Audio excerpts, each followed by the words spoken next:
Rewilding Diaries. You're joining me in what's quickly becoming my favourite little spot in the garden, sat beneath a pear tree, a quince, and then a beautiful goat willow just above me. Obviously, coming into the spring, now that we find ourselves in April, a lot is starting to happen in the garden. The grass has grown quite a considerable amount, and wildflowers are starting to pop up amongst it. The trees behind me are nearly in full leaf, and flowers are starting to come out on them as well. The garden really feels like it's starting to come alive. This little log pile beside me, I only built it there about 2 weeks ago now, and it's really coming alive. I don't really want to disturb it too much because I don't want to disturb the insects inside it. But already when I put it in, there was a lot of wood lice on those logs. These logs had been sitting in another log pile just at the back, but they were going to be firewood. And it's just really coming alive. This whole area is quite overgrown with ivy and cleaver and different weeds. But it's become kind of a favourite for a lot of the insects around here. So I think this area, I didn't really suspect much of it when I started. I think it's going to become kind of one of the most lively areas in the whole garden. It's kind of hard to capture properly, but the level of life here is so different to the rest of the garden.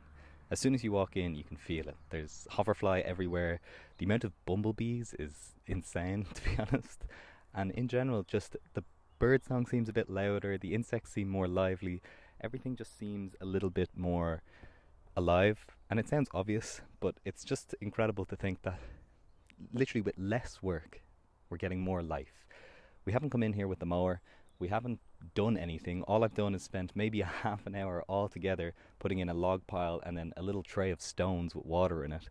And with just those two actions, we've created something that's so different from the rest of the garden, from the rest of the area in general. And it's interesting because at the start of this project, obviously, like I said, I wanted to do as little tampering as possible. So I had plans for a little wildlife pond and stuff like that, but the more that I see the growth happening here, the less I actually want to do. I think the kind of beauty of a project like this is that you don't have to put anything in. It's just allowing nature to come back to itself.